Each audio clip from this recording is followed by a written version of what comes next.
11.9 xibaar ci Jafala FM.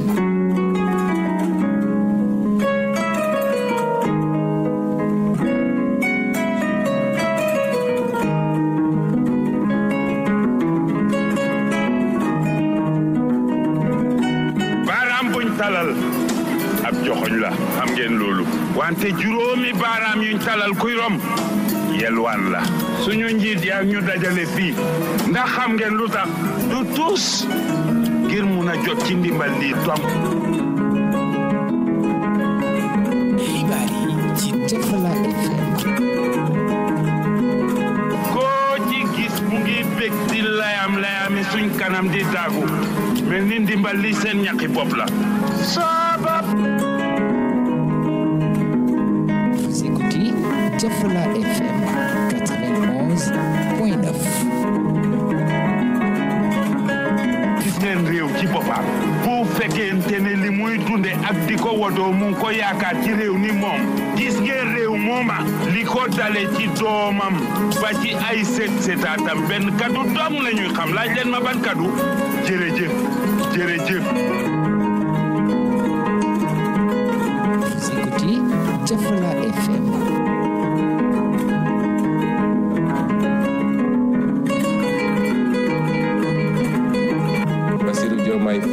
Devant Dieu et devant la nation sénégalaise, je jure de remplir fidèlement la charge de président de la République du Sénégal,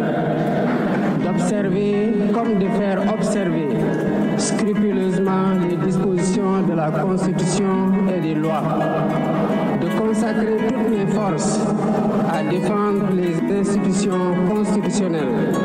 l'intégrité du territoire, l'indépendance nationale et de ne ménager enfin aucun effort pour la réalisation de l'unité africaine.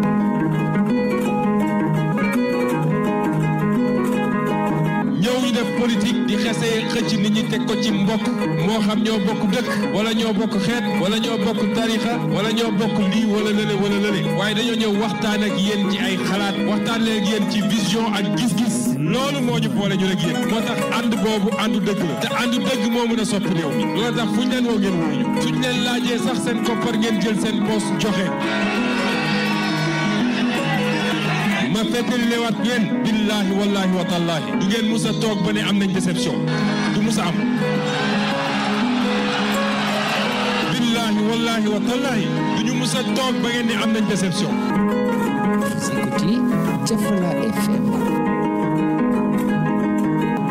te ñoom waa impôt et domaine cëraluñ leen fu ñuy dagg suuf ñoom ñooy njëkk a séddu mais président dégg naa ko nangul suuf yi président nangul suuf yi suuf yooyu gars yi séddoo nangu ko nit warul am nee nga 2000 parcelles commencé ci sa bopp mais président Diomaye na commencé boppam il a 4 hectares 300 4 hectares 300 200 kër mën na cee génn kan moo ko jox actuel ministre boo xam ne ci moom la féete mooy li may wax sànq ministre boo xam ne Macky Sall la àndal 12 ans bi élection yi ñëwee mu roof marche arrière ñun ñi doon xeex Macky Sall.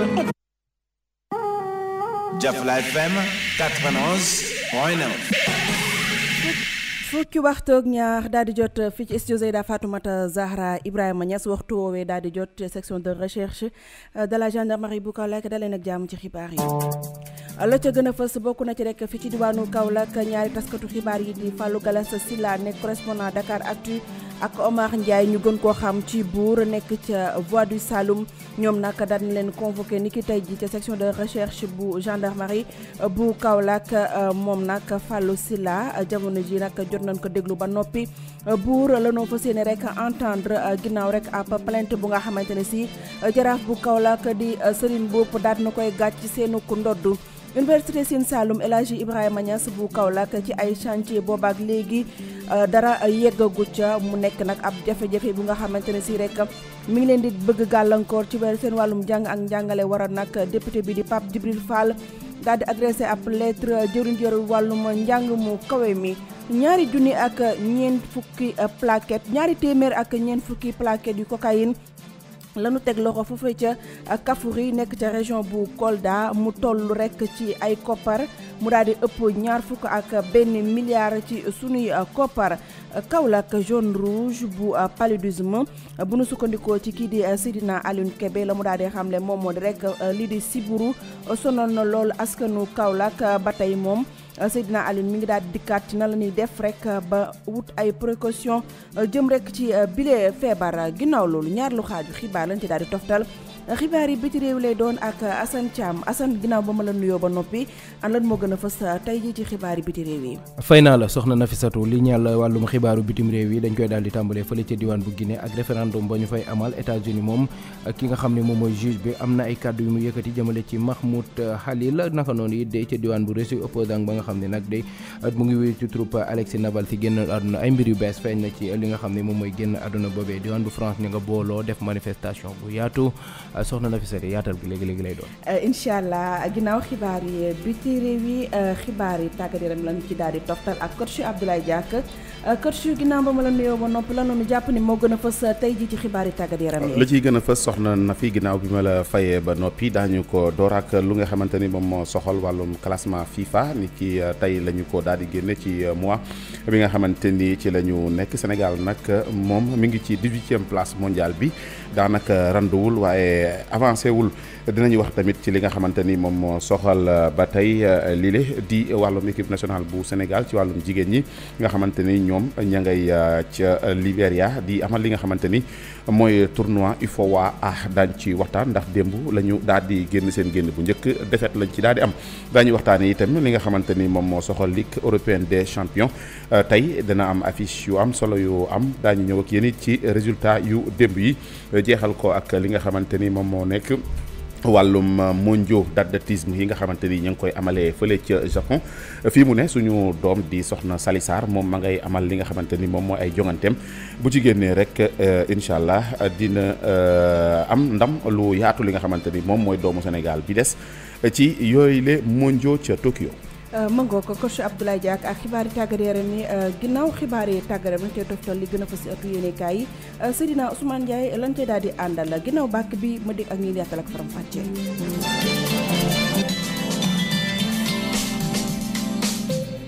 Nafissatou Gueye la ci kàddu gi ma feggoo ci ak Baye Cheikh Diassé ci wàllum xarala gi xibaar yi dañ koy door rek mbokk yi ginnaaw ba ma leen nuyoo ba noppi ni ma leen ko junjee woon ci bopp bi ci fi ci diwaanu Kaolack nag kii di Fallou Galas Silla nekk rek correspondant bu Dakar Actu fi ci diwaanu Kaolack ak ki ñuy wax Omar Ndiaye ñu gën koo xam ci buur ñoom nag ba jamono ji may àddoo ñu nga ca section de recherche bu Kaolack ca section de recherche bu gendarmerie bu Kaolack ginnaaw ab plainte bu nga xamante ne si jaraaf bu Kaolack di Serigne Bopp daal dina koy gàcc ci seenu ko ndoddu ca noonu nag sunu ay ndaw di Fatou Kiné Sow Thiam ma nga fa nga xamante ne si rek moom moo di gendarmerie ngir rek daal di dikkaat ci ana mbir ya nam fa demee soxna Fatou Kiné. waaw soxna Nafissatou Gueye. maa ngi lay nuyu bu baax a baax. di la fay bu baax di fay bokk auditeurs yi nga xamante ni ñu ngi teewlu jamono ji. lan la mën a jàpp foofee ca section de recherche bu gendarmerie ndax sunu ñaari naataangoo yooyu di Fallou Galas Silla ak Omar Ndiaye ñu gën koo xam ci buur ñu ngi leen fay déglu ginnaaw ab plainte bu Serigne boobu daal di gàcc seenu ndoddu.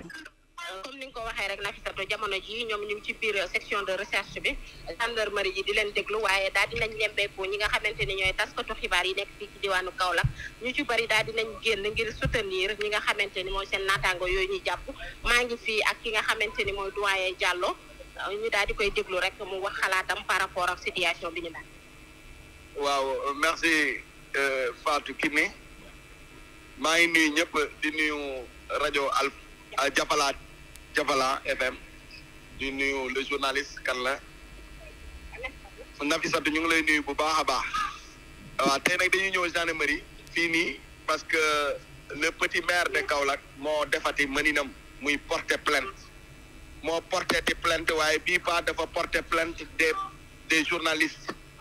parce que journaliste moom li mu xam mooy traiter information bi joxe ko kon donc ki wax information bi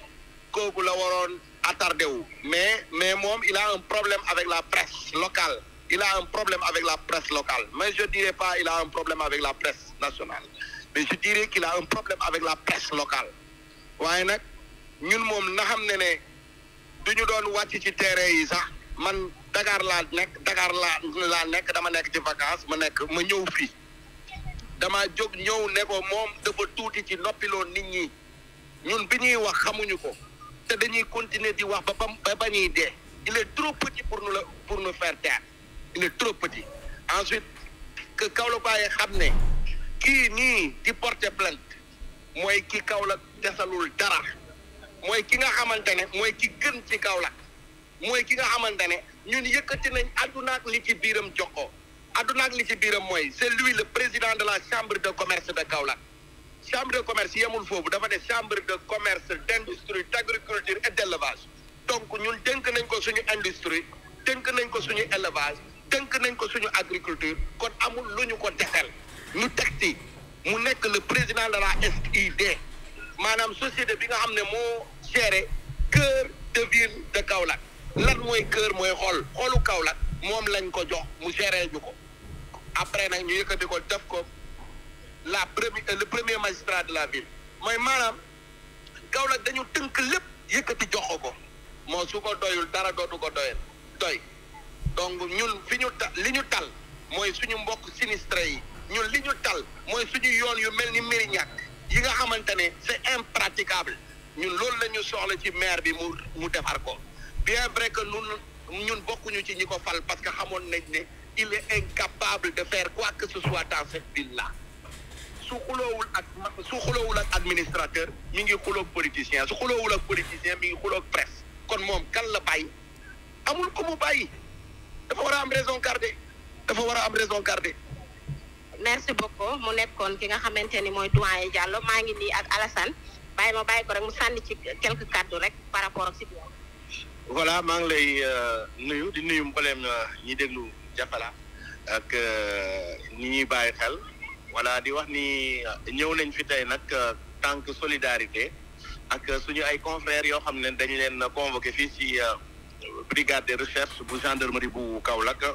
muy Baye Omar Ndiaye ñu gën ko xamee ci buur ak Serigne Fallou Silla ñun nag en tant que seeni naataango mënuñ lu dul ñëw jàppale si leen ci li nga xamante ni lañ leen woowee ay problème dégg naa la ñu am ak mairie bu Kaolack mais yaakaar nañ ni lépp dina jeexee ci kaw jàmm ak salaam loolu tax ñun presse bi ñu teew fi ñun ñëpp ñëw won leen ni ñun ak ñoom benn lañ ndax suñu liggéey aussi day laaj ñu am ci ay jafe-jafe te sa liggéey ak ñi ngay liggéeyloo boo ci amee ay jafe-jafe dañu war a ñëw teew wane la ñu ngi sa gannaaw ñu ngi lay jàppale bu fekkente ni dañ ñu tooñ aussi dinañ xam tànk yuñ ciy taxawee bu fekkee ñun ñoo tooñ tamit buñ ci jógee dañ xam yeneen tànk yu ñuy taxawee en tout cas presse yëpp ñu ngi fi teew les doyens ak ñi nga xamante ni ñoom ñoo di jeunes yi ci nekk yëpp ñu ngi fi teew ñëw jàppale ci leen loolu rek moom mooy tànk yi te di ñaan mbir mi jeex ci kaw jàmm ak salaam te am nañu yaakaar ni sax dana jeex ci kaw jàmm ak salaam. merci beaucoup Nafissatou mu nekkoon ki nga xamante ni mooy Alassane bu Walfadjri li ñu mën a jàppandi daal mooy presse bi yëpp daal dinañ génn ñëw taxawu ki nga xamante ni mooy ñaari naataango yi nekk jamono ji ci session de recherche ñu di leen déglu ñuy ñaan yàlla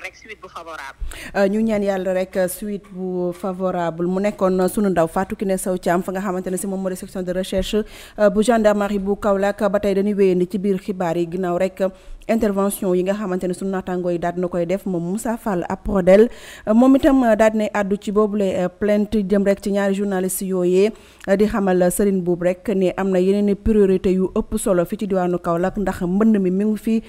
tali yu yàqu yu mi ngi fi ak leneen ak leneen moo gën rek mu daal di jël ay taskatu xibaar di leen yóbbu ca kanamu yoon Moussa Fall Aprodel ay kàddoom ak Babacar Sarr. di am tey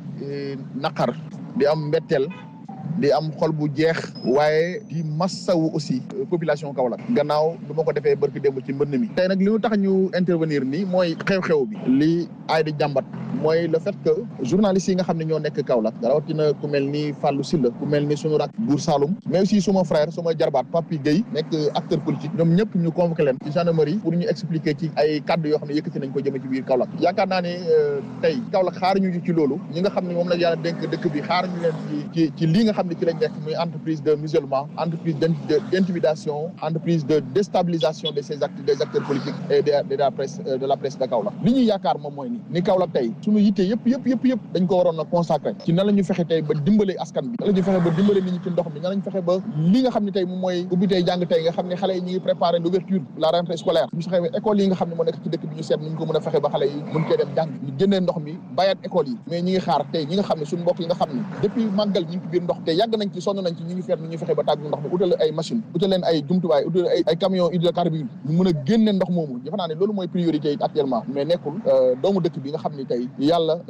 moo ñu boole ñun ñëpp ñu nekk ay doomu Kaolack doomu ay Saloum xeex nag kenn nag amu ci dara ñun ñëpp ku ci nekk li ngay sonn di ko daw ci biir Kaolack da nga koy daw pour Kaolack rek waaye amuñ luñ ci tuuse ñun joxuñu ci responsabilité dénkuñu ñu dëkk bi mais ay acteurs ay politique lañ ay doomu dëkk bi lañ ay doomu Kaolack lañ te li ñu am Kaolack lañ ko parce que ñun suñu njaboot suñu doom suñu kër lépp lu ñu am Kaolack la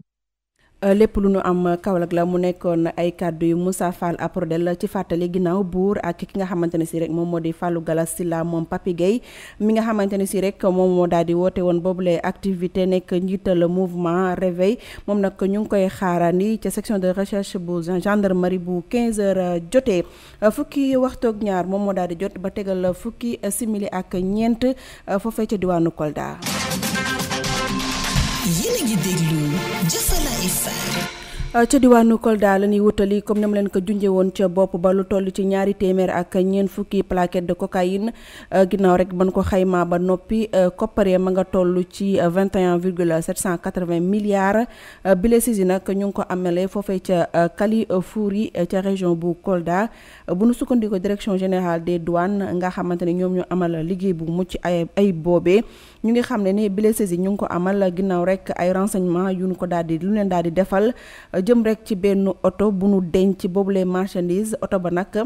kenn mënul woon naatable ni rek am na lu ca nekk ndax dafa daal di yàqu gaare ay ati loolee nag waraloon ñoom ñu daal di fay dem def ab descente ginnaaw bi nu defee ab fuy bu nu leen fuyee la nu gis rek boobule marchandise douane nag di xam ne ni ab l'enquête dinañu ko ubbi jëm rek ci ñetti doomi aadama yi nga xamante ne si rek moom la ñu teg loxo njortees ni rek moom moom boobule marchandise Kaolack zone rouge la ko waral nag bokk na ci wàllum sibiru nekk lu leen sonal lool waral nag kii di Seydina Alioune Kébé point focal bu paludisme bu Kaolack dikkaat na ci bile situation jëm rek ci bile feebar rawatina fi ci région bu Kaolack ak rek yan matukaay la ñu mën a teg ngir rek feebar bi mën a gën a law fii ci diwaanu Kaolack yaatal gi ak Fatou Kiné Sow Thiam. ci jamonoy nawet ñu daal di nemmeeku ni feebaru sibiru dafay gën di yokk surtout fii ci dëkkumba sikkumba jigéen bi li ni mel waral ba Seydina Alioune Kébé nekk point focal paludisme fii ci région bu Kaolack moom mi leen dikkaat na ci jàngoro bi ni muy manifesté woo ci jigéenu wérul. bu ñëwee hôpital premier rendez-vous bu ñu hôpital dañ koy may musulaire mais bu demee ci deuxième trimestre mooy à part bu duggee ci ñeenteelu weeram ba doom ji commencé yëgatu am na ay fer yu ñu koy jox fer yooyu la ñuy wax SP donc yooyu da koy naan par weer espace weer ba muy am doom donc bu koy naan yàlla mën na ko musal mu bañ a am sibiru. ana naka la ñuy def ba gone yi mën a mucc ci sibiru Seydina Alioune Kébé lii la ñu xamale. donc beneen bi nga xam ne mooy xale yi dañu am ñetti weer bu fukki at moom la ñuy wax CPS signaux prévention du paludisme saisonnier boobu nag dañ koy def mais période bi ñu koy def mooy période nawet parce que sànq wax nga ne gis nañu nawet lay sibiru gën a bëri donc kon nawet boobu noonu dañuy jéem a protéger le maximum d'enfants pour ñu bañ a am sibiru donc CPS boobu noonu ay comprimés la ñuy jox xale yi benn bi comprimé bi mooy SP benn bi mooy amodiaquine donc moom la ñuy boole. ba tey fii ci diwaanu Kaolack ñu daal di nemmeeku sabotage jëm rek ci wàllum éclairage public jëm ci dëkku Mbossé Kumba jigéen bi waral kii di Sigi Konaré nekk nag ab politicien moom nag mu ciy joxoñ baaraam ni rek du kenn ku dul waa Sénélec ak rek ay prestataire am moom nag ñuy xam ne ni rek lépp ñoom la waral nag quartier yu bëri nekk ci lëndëm ñu amaloon jano ak taskatu xibaar yi dikkaat ci mbir mu ni mel Babacar Sadikh Sarr moo ñu daal di tattandal seen kàddu ñu daal di koy teewlu ci boobu reportage. sabotage yi nga xamante ne moo am ci affaire éclairage public. sabotage bi am ci éclairage public bi doon na lu metti lool Sigi Konaré moom mi la dey mooy coordinateur du mouvement La Solution jàpp ne sabotage bi nag am jëm ci lamp yi nga xam ne mu ngi tàkk ci mbedd mi sabotage boobee kenn waralu ko lu dul kuréel gii di Sénélec. éclairage public bi Kaolack temps yi mairie bi dañoo defoon ay travaux réhabilitation réseau éclairage public bi boo commandé ampoule yu bari yu bees mais dañoo gis ne am na ay éléments yu jógee Dakar ñu ne ay prestataires de service lañ léegi ñooñu dañuy ñëw alors ne dañuy def ay réhabilitation ci biir réseau bi am ay installation yu bees ay postes courant yu ñu posé yu bees ci biir dëkk bi ne dañuy def ay installation yu bees léegi duñ jëm ci seen installation yi rek mais dañ ciy boole aussi laalaale réseau éclairage bi dagg fil yi te suñ ko daggee duñ ko monté waat. lenn rek nag moom moo ko waral mooy prestataires yi nga xam ni ñu ngi bootu ci Senelec te lii nag sàkkunoo ci na mu gënee gaaw Senelec nekk ci diwaan bu Kaolack andi ci ay joyanti loo xamante dañ ko ñaawlo di ko méttilu vraiment bokk ci luy mën a jëmal kanam Sénégal te loolu aussi ñu ngi ci attirer attention direction régionale de la Senelec parce que ku dem ba indi ay prestataires yu jógee Dakar ñëw def fi ay travaux fii Kaolack pour améliorer éclairage améliorer service énergie bi courant bi doo leen surveiller bàyyi leen ñuy liggéey nu mu leen neexee loolu aussi man daal vraiment gis naa ne foofu moom fu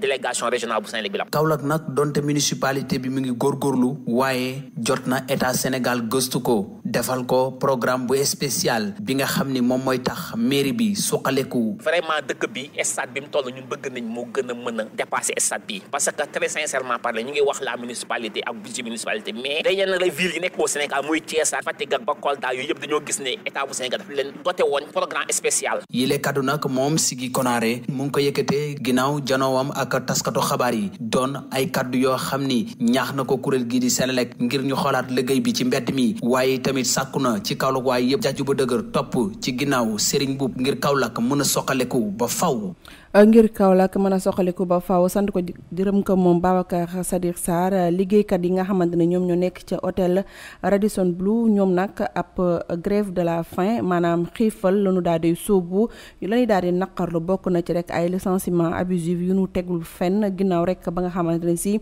njiital boobu lay hôtel dafa ubbi beneen hôtel bu nga xamante dafa bëgg développer booba te ñoom loolee ñu gis ne du nag du dëgg du yoon te duñ ko nangu benn yoon seeni kàddu ak Seydina Aline Diop. comme niñ leen ko wax xamale woon rek dañoo bëgg a licencier 19 ci ñoo xamante ni ay CDI lañ fi nekk depuis ouverture bi ba léegi te pour ne pas oublier 26 personnes aussi licencier woon nañ leen ba léegi ñu ngi ci procédure justice ba léegi amaguñ ci sax procès. donc loolu dafa doon loo xam ne dafa metti parce que lenteur justice Sénégal ku nekk xam na nu mel léegi nag hôtel bi tey ni mu demee naar yi fii état du Sénégal moo ko moom fële ñoom aussi tamit dañ faa am beneen hôtel à côté moins de 5 minutes donc ñoom dañoo affiché waat liste bi ne dañuy dàq les 19 sans droit sans indemnisation te li ci gën a bon mooy dañoo dem ba inspection daf fee ñëw ñu ne leen lan moo tax ñii ñu leen di ngeen leen di dàq ñu ne leen c'est une décision unilatérale c'est-à-dire ñoom ñoo jël décision bi te tàgguwuñ ci kenn donc bu fekkee ne inspection ñoom ñoo mën a am taxawaay boobu ba naar yi am seen kaw doole ñun war nañu xoolaat ban dëkk lañ nekk te on est des Sénégalais bu ñu fàtte loolu suñu réew la ñu nekk ñun ñoo leen war a imposer suñuy loi mais ñoom ñooy ñëw di violer suñuy loi nu mu leen neexee te kenn ba léegi mënu cee wax dara parce que problème bi ça dure depuis lu ëpp 3 ans mi ngi nii ñuy dund les mêmes jafe-jafe mais gisaguñ état ba léegi def ci intervention léegi tey li ñu def mooy dañoo jàpp suñu clients yi fi nekkoon ñëpp jël li nga xamante ni moom mooy suñu clients yi bind leen ay lettres ne leen jóge leen fii ngeen dem hôtel Courtiard nag ñoom ñoo ko moom à 100% te bii nañu xam ne lii nii gars yi di def état du Sénégal moom mooy ciy ñàkk parce que dañoo vidé clients yi yóbbu leen Courtiard. ba tey ci biir xibaar yi ki nga xamante ne si moom moo di njiitu réew président Bassirou Diomaye Diakhar Faye daal dinay wax limaani jëwrinam di Ousmane Sonko ngir rek mu daal di teg ab rythme d'exécution bu yees jëm rek ci wàllum infrastructure yi ak projet yi nga xamante ne si boobaak léegi jot nañ ko daal di tëral maanaam validé nañ ko ba noppi muy xam ne nag ab création d'un ministère bu nga xamante dañ koy jagleel lii di wàllum dynamique interministérielle maanaam lépp lu nga xamante ne si rek ay décision la yu ñu jël ci daje yi ni faral di amal ñu mën cee gën di mën di farlu ba buñ fa jógee du am benn faay bu nga xamante ne si rek daal dina koy am ci conseil boobee ba tey moom njiitu réew mi bëgg-bëggam ba tey bokk na ci ñu daal di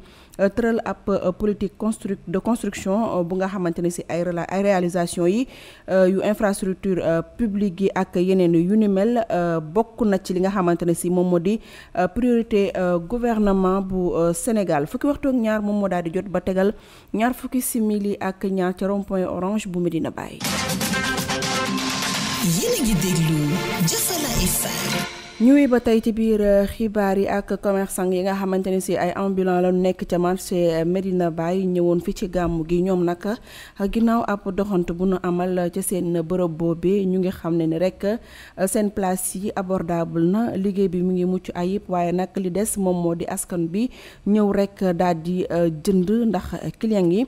jamono ji manqué na lool ca seen ko bërëb boobee seeni kàddu ci micro trottoir bu Fatou Gueye. nawet moom liggéey jël nga engagement moom nawet ngay liggéey la ji fekk mooy ndox ak leneen la ci des yooyu moom mënul ñàkk parce que ñun miin nañ lool foire ak nawet moom ndox mi ànd mais nag ñu ngi sant bu baax de sant yàlla place yi nag moom tellement seerul seer foire moom kenn ku ne xam na ne yombul moom li ñuy ñaan mooy njarale rek te njar bi moom ci yàlla la basé wu quoi peut-être nag gàmm bu taxloo ouverture ñaare ci lay ne gàmm féete bu xawee sorante rek ñi gàmm si dañuy ñibbi peut-être ñu mën a ñëwaat ba wax nag nañ génn nañ ñëw ouverture baa ngi jub te boobu ba léegi ñu ngi toog di leen xaar ay bagage yu mool yu yomb ay saag yu baax a ngi fi ay bagage yoo xam ne boo ko yóbbu école année scolaire moom du am jafe-jafe boo ñëwee ci xaarim VIP soog ay dàll yu baax yu dëgër la lay jaay presse am na fi ay fermé pour ouverture am na fi dàll xale am na fi ay dàll am na fi ay saag xale yu ndaw mooy seet sonn nañ te tam torop moom parce que des fois buy taw bu ndox mi bare da lay sonal bu fekkee day taw noonu rek te dugg fi moom wax dëgg yàlla dinañ am jàmm mais bu fi ndox mi duggee moom sa jàmm day daal di nekk des fois bu ngelawee bagage yi wat ak yooyu yëpp da ciy am place yi moom wax dëgg borom def na ci xéewal moom daan nañ dem yu ko gën a cher waaw mais bu gënee wàññeeku tamit dañuy jël waaw client yaa ngi ñëw moom surtout période gàmm gi moom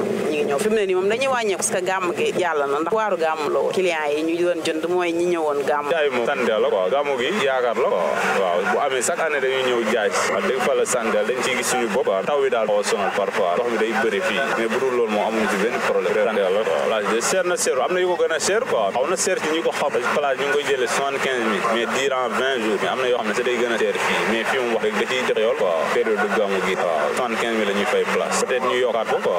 yokkaat bi yeneen jour nga dolli at li ngay dolli du bëri quoi pour mën a laal ci ouverture classe des fois moom day tane bu baax surtout daaw amoon nañ jaar rek quoi vraiment. ba tey ñu daal di wéy ci biir xibaar yi ak kii di Cheikh Ibrahima Thiam nekk soudeur métallique ak concepteur bu monument bu rond-point de Passoire mooy rond-point bi nga xamante ne si moom moo nekk ca Passoire te ñu daal ci def nataalub kii di Serigne Mountakha Mbacké moom Ibrahima Thiam moom moo ko daal di defar moom nag daal nay ubbi ay buntam daal di dikkaat ci li nga xamante ne si moom moo di parcours am ak défi yi nga xamante ne si moom la jànkuwanteel ngir rek réaliser li nga xamante ne si rek moom moo di ay métier ak bés bu yàlla sàkk la muy daal di jànkuwanteel ci boobule métier ay kàddoom ci reportage bu Assane Thiam. boobu lépp bureau yu marto ku ko dégg sa xel dina dem ci liggéey bi ñuy duppee soudeur métallique Ibrahima Thiam di professionnel ci mbir yi di yeewoo fële ci diwaan bu Saara Kaolack dellusiwaat na ci lan mooy liggéeyub soudeur métallique. soudeur métallique dëgg mooy ouvrier bi nga xamante ne bi mooy liggéey ci weñ di soudé di moyle di dagg di defar dune porte en fer di defar rampe escalier di defar fenêtre di defar grille kooku mooy menuisier métallique. ci jamono bi nga xam ni li ñuy duppee jàng métier dafa mel ni nag lu xaw a tasaaroo fii ci diwaan bu Sénégal moom Ibrahima Thiam daal na dellusiwaat ci njëriñ bile ak it di ko pratiquer. njàngum métier mi dafa xaw a mel lu tasaaroo mais li ci ëpp solo dëgg njàngum métier boo xamante ni dafa nekk lu sérieux concentration bi ci la bokk liggéey jàng boo xam ne bi doo ko fàtte da ciy bokk aussi di ko pratiquer bañ koo fàtte di ko fàtte di ko tout le temps tamit. rond-point Passoire jàpp Medina Baye ak yeneen merveille yu ñu seetlu fii ci diwaan bu Kaolack moom moomee sax moo def yile création donte mu ngi leeral ni yombul woon benn yoon. mooy li ci mel ni rond-point Passoire Kaolack ñu koy tuddee rond-point Cheikh Mountakha Mbacké ak rond-point bi nekk alimentation Kër Baye nekk Medina Baye mooy soorool yooyu noonu ak ay avion yoo xamante ne bi daanaka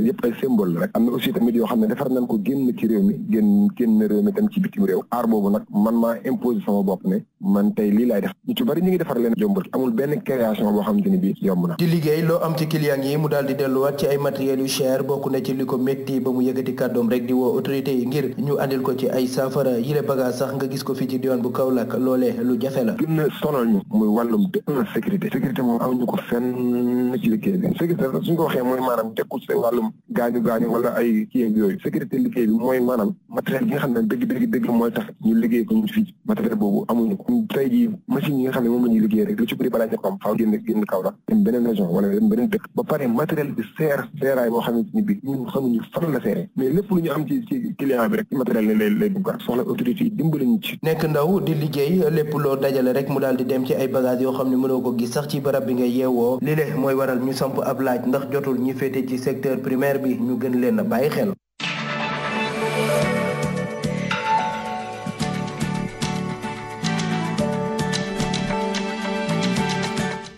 mangoo ko yegg nañu ci ñaareelu xaaju xibaar yi biti réew yi lañ koy doore ak Assane Thiam Assane maa ngi lay nuyu. maa ngi lay fay soxna si. xibaar yi biti réew dañ koy doore tey ca États-Unis ab juge moom moo daal di rek joxe ndigal ñu génnee kii di Mahmoud Khalil nekk figure bu mouvement estudiantin bi ñu duppee pro-palestinien. mu ngoog noonu la demee foofee ca diwaan bu États-Unis ab juge moom moo joxe rek ndigal ngir ñu génnee kii di Mahmoud Khalil moom Mahmoud nag mën nañoo jàpp ni leader la ci mouvement boobee nga xam ni pro-palestinien la lu ni mel nekk loo xam ni nag day du lu bees bëgg-bëggub Donald Trump lañ ci joxoñ baaraamu tuuma moom moomee mu ngi woon ca campus université bu Columbia bu féetee foofee ca diwaan bu New York bi la décision nag ñu ngi ko xamle ni ki tey fukki fan ak juróom-ñett ci weeru satumbar bi la militant nag des na génn barab boobee dem fële ca diwaan bu Algérie wala sax ca diwaan bu Syrie di fësal rek bëgg-bëggub Donald Trump ngir dakkal ak it seeyal lépp loo xam ni mouvement palestinien la ci biir campus yooyu féetee ci diwaan bu États-Unis.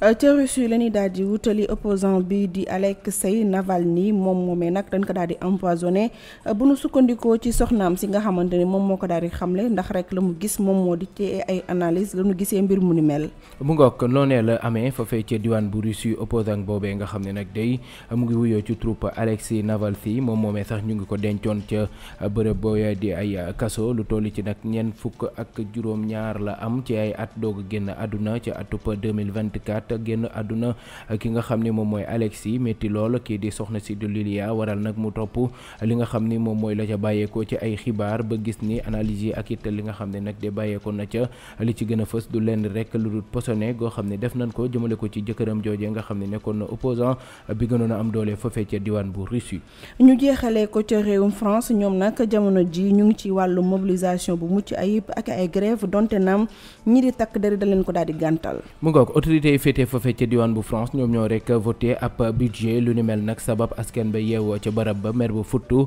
joxoñ baaraamu tuuma nguur gi loolee daal di waral lu toll ci 900 000 ci ay doomu aadama gréviste daal di génn nag ci fàttali semaine bi la ñu génn amal nañ ab semaine bu manifestation ñu daal di ko duppee bloquons tout nanu rek bloqué lépp loo xam ni mu ngi dox foofee ca diwaan bu France ngir fësal seen métit ak it seen naqar jëmale ko ci budget boobee nga xam ne gouvernement bu bees bi daal di nanu ko voté ngir rek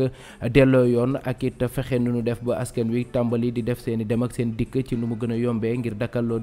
loolee di bloquons tout bi ñii di nguur gi daal di nañu amal ñoom tamit dispositif bu am solo toll ci 80 000 ci ay waay tekku der ngir rek ñu daal di dakkal loolu ci semaine bi lay ñu génn bu ñu sukkandikoo ci ki nga xam ni mooy wuyoo ci troupe Bruno nekk jëwriñ bi ñu dénkoon wàllu mbir réew mi daal dina rek day xam le ni waay tekk der yi def nañ ci ay jéego yu am solo ngir nag day lépp loo xam ne bloqué nanu ko foofee ñu daal di ko débloqué ngir mën a ñoŋal wàllum dem gekk dikk gi soxna si lii la lañ leen andi loon ci xibaaru bitim réew yi.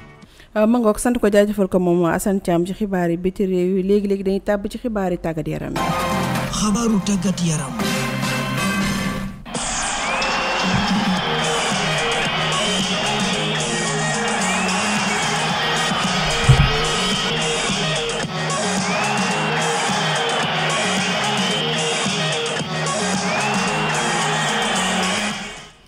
mangoo ko yegg nañu ci xibaar yi tàggat yaram ak coach Abdoulaye Dia coach maa ngi lay nuyu. maa ngi lay fay soxna Nafissatou Gueye ji. ana lan la ñu jàppees ni tey moo gën a fës ci xibaar yi tàggat yaram yi. dañ koy door ak li nga xamante ni moom moo ñeel wàllum football FIFA daal dinay génne classement bu mois bi ñu nekk wala bokk mois d'août bi ñu génn ci 18e place nag la suñu gaynde yi nekk ci rang mondial bi Maroc moom moo jiitu Allemagne xam ngeen ne Allemagne mi ngi woon ci 19e place bi maanaam Maroc daan na koy jiitu ci 18e place bi la daal di féete moom Maroc bile mondial bile nag classement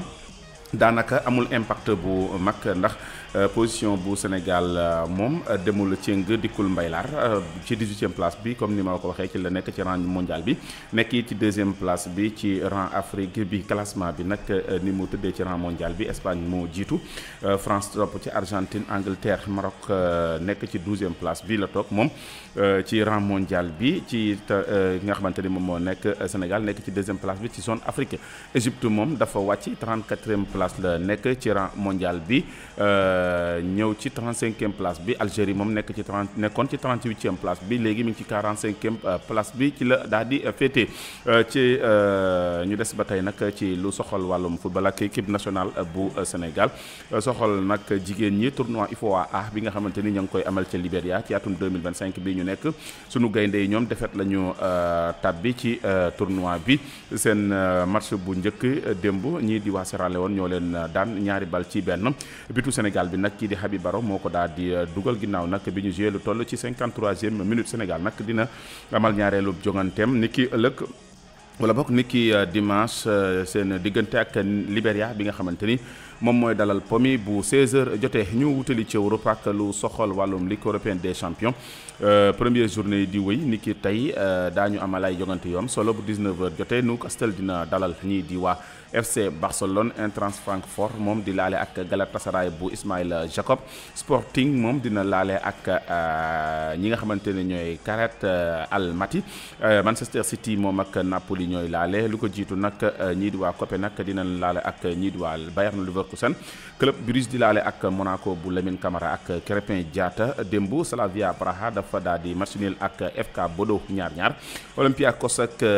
ñii di waa Pafos dañoo daal di match nul 0 bi partout Bayern de Munich bu Nicolas Jackson moom dafa am ndam ci kanamu ancien club bii di Chelsea 2-1 Paris Saint-Germain am ndam ci kanamu Atlanta Bergame 2-0 Liverpool noggatu ñii di waa Athletic bu Madrid 2-2 Ajax d'Amsterdam moom dafa daal di daanu ci kanamu ñii di waa Inter bu Milan la ñu daanu 2-1 lu soxal nag ñii di waa Espagne ñoom dañoo daal di jël ndogal ne bu fekkee ne FIFA nangu nañu li nga xamante ni mooy qualification bu Israël ñoom dinañu daal di boycotter li nga xamante ni moom moo nekk mondial bu 2026 ndax Israël li mu def Palestine moo tax nag bëgguñ mu bokk ci yile qualification wala bokk yile mondial ñeel atum 2026 lu soxal nag wàllu mondiaux athlétisme yi wax naa leen ko sànq ki nga xamante ni mooy Salissar moom ma ngay jongante waaye nag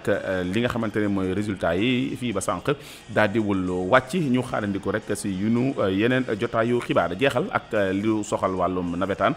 tey ji zone 4A ñoom ñooy daal di wàcc ci terrain stade Lamine Koura Gueye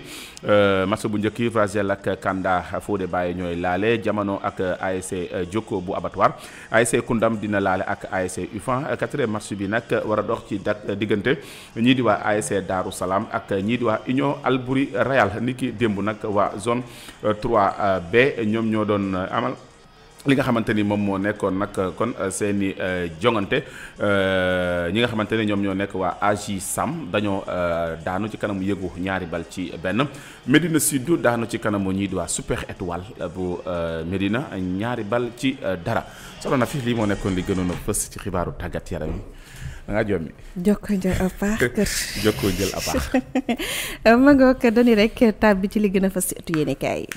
Jafalaay FM li ci yéenekaay yi. li ci yéenekaay ak Seydina Ousmane Ndiaye. ahlan wa sahlan wa marhaban bikum Ousmane Sonko gouvernement bu yees bi gouvernement de bataille la ñu ko tuddee Soleil national moo ko bind. ginnaaw bi njiitu réew mi président Bassirou Diomaye Faye amalee coppite ci gouvernement bi defaat Ousmane Sonko muy premier ministre ak ñamu soppeek ñamu changé ak ñu fi jëlee li ñu woote Soleil national la ñu moo di fexe ba taxaw ci bëgg-bëgg askan bi loole mbir la moo xamante ni conseil des ministres gi ñu njëkk amal Les Échos yéenekaay nañu Ousmane Sonko wax nay gaayam teg na leen commande yoon wi ñu bëgg ñu nekk ci moo di fexe ba am discipline collective boole ci la ñuy liggéey nekk exemplaire ci liggéey bi rationalisation goo xamante ni day ànd contrôle tolérance zéro ci loo xamante jëm na ci gestion publique bi fexe bay communiquer ak askan bi liggéey bu ànd ak transparent taxaw ci bëgg-bëgg askan bi Les Échos yéenekaay nañu premier ministre Ousmane Sonko ci lii la wooyi gaayam journal yor nañu Faye ak Sonko jamono ji kay fixé nañu action gouvernement bi la Sénégal nañu Ousmane Sonko premier ministre teg na ay commandement ba wax ko ay ministre am ni mu bëggee gouvernement bi doxalee bu weesoo discipline collective bi nee na tolérance zéro ci lu jëm ci gestion publique ci ndajeem conseil des ministres yu njëkk gannaaw ba ñu soppee yi fi journal Source nañu moom Ousmane Sonko expliqué na di andi leeral kaawu ministre yi nga xam ne ñoo génn ci gouvernement bi ak ministre yu dugg ci gouvernement bi ak bor bi nga xam ne dañu ko nëbboon loolee yëpp Ousmane Sonko wax na ci Source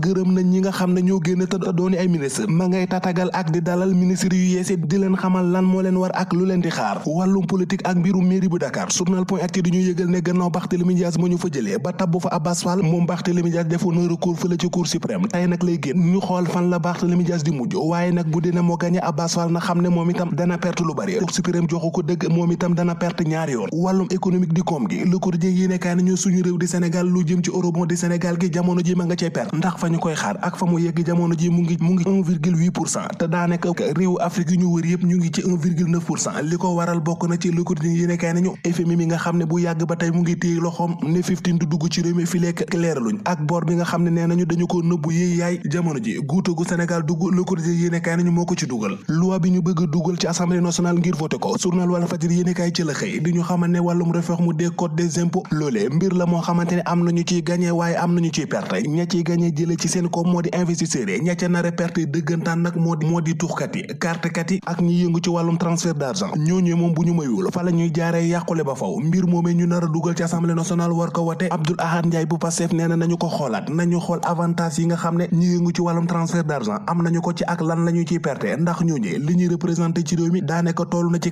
90% bu ñu jékkee saay rek voté fi loi boo xamante ni yëguñu tinuñu xamuñu lu leen ci arrangé ak lu leen ci lor su booba askan bi ci boppam ñoo ciy jëlee loraangi goo xamante ne si ñëpp lay métti nag comme fi ñu jàpp dëgër na bari na ci jeunesse bu ciy gis seen bopp nañu leen woo ci xew mi bu ñu koy voté mbaa ñu am fa représentant Tribune yéene kaay nañu est-ce que du yaakaar googee la askan bi ñàkk si ñu jiitu réew mi maanaam jeunesse bu ñu abandonné bàyyi leen faale wuñu leen moo tax jamono ji ni ko jeunesse bi jàppee moo di naar bi mbaa mbëkk mi Barça ma Barsax ku ci jëlul naar bi ci pari foot bi rek jël nga gaal gi jubali Barça ma Barsax am na gaal gi doon dem ca Barça ñu bari Barsax la ñu mujjee Vox Populi moo ko bind dañoo xamal ne lóopu daanaka ñaar fukki nit ñoo xamante ne dañoo mujjee faatu ñii dañu leen faat sànni leen ci géej gi ñii dañu leen torturé ba ñu faatu gaal gi Vox nañu fukki fan ak benn la ñu am ci géej di wër-wërloo ba teeri tefes bu Ndakaaru am na ci nag fukki nit ak juróom-ñeent ñoo xamante ne jàpp nañu ne ñoo doon torturé ak di faat bay sànni nit ñi ci biir ndox mi ñoom jamono ji ñu ngi ci loxoy takk der yi ña doon def jëf ci nu mel maanaam di torturé migrants yi ci biir gaal gi di toroxal mbaa di faat journal Walf Fadjri yéene kaay nañu am na ci jamono ji fukki sénégalais ak juróom-ñaar ñoo fukki ña doon def loolee di torturé ak di toroxal migrants yi ci biir gaal gi journal Walf Fadjri yéene kaay nañu jamono ji am na ci fukki sénégalais ak juróom-ñaar ak ñaari gambien yoo xamante ne jamono ji ña nga ci Espagne ñu téye 243 plaquettes yoo xam lépp drogue la defoon douane bu Sénégal di ko xayma ci 21,7 milliards moom la ñu teg loxo Tribune yéene kaay moo ko bind journal Vox di ko dëggal dañoo xamal ne 272,25 kilogrammes cocaïne moom la douane bu Kalifornie ci loxo ñoo xamante ne ñi ko bëggoon dugal ci réew mi ñooñu ñëpp ay étranger lañu koppar gi bi ñu ko xayma journal Vox ni ñu toll na ci 21,78 milliards 7 millions la benn waay Kamburi la ca Ndakaaru ba ñu téye ko journal Source A mi ko bind dañu xamal yëf yi nan la demee waa ji ab kartekat la maanaam da doon joué ci naar bi jot naa joué sax ba gagné ci lu tolloo 230 millions maanaam ñaari téeméeri millions ak fanweer yoo xamante ni bi mu ko joué ci naar bi ba gagné ko da koo tegaat ci naar bi perte ko loolee sëlëm am xelam waa ji di dugg ci sàcc ba sàcc ab téléphone boo xamante ne 7 millions moo ca nekk moo koy retiré gaañ di ko wër ba far ko jàpp te bi mu koy def dafa dajji place bi maanaam Cambérène benn place la boobu boo xam journal Source A nañu ma nga woon ca Cambérène info yéene kay nañu mu ngi bëgg a bëri wàllum dépression nit koo xamante day sañse nekk ak nit ñi waaye àndut ak xelam l'info yéene kay nañu suñu réew di Sénégal daanaka rek day gën di bëri ndax 36% ci population bi wàllum dépression laal na leen te ñooñu am na ci 13% yoo xamante ne seeni xel léeg-léeg day dikkale ba sax dañuy bëgg a xaru ba tax dañuy bëgg xaru mu nekk lu am solo sant ko jaajëfal ko moom Seydina Ousmane Ndiaye ci revue de presse boobu yem ak képp fi ñu yëkkatee suñu jotaay xibaar Nafissatou Gueye jële woon ci kàddu gi ma fegg woon ci ak Baye Cheikh Diassé ci wàllum xarale gi Babacar Sadikh Sarr fare woon ci réalisation bile journal mbokk yi ma dig leen daje 17h maanaam juróom waxtu ci ngoon dina fi jaar ci yenn xibaar laata loolu rédaction bi jox leen dig daje ñetti waxtu ci bëccëg boobu la yoon ci kàllaamay tubaab lay doon ngeen a ci ànd ak soxna Fatou Kiné Sow Thiam ma sant leen jaajëfal leen ci déglu bi ñu yendu jàmm jaajëf